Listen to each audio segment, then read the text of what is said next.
کہا محبوب کل ان سے فرما دیجئے لا اسألکم علیہ اجرا، گویا طائف میں پتھر کھانے سے لے کر احد میں دانت شہید کرانے تک میں نے تمہارے لیے بڑا کچھ کیا ہے، پر میں تم سے کوئی اجر نہیں مانگتا۔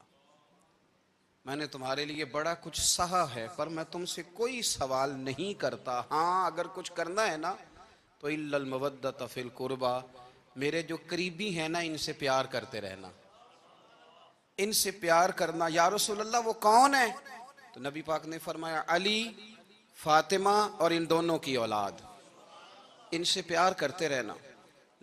لا اسألکم علیہ اجرا، میں تم سے کوئی اجر نہیں مانگتا، پر یہ جو میرے قریبی ہیں نا اصلاں نال جے نیکی کریے اور نسلاں تاک نہیں پھول دے تے بے اصلاں نال نیکی کریے تے پھل کنڈیاں نال تل دے۔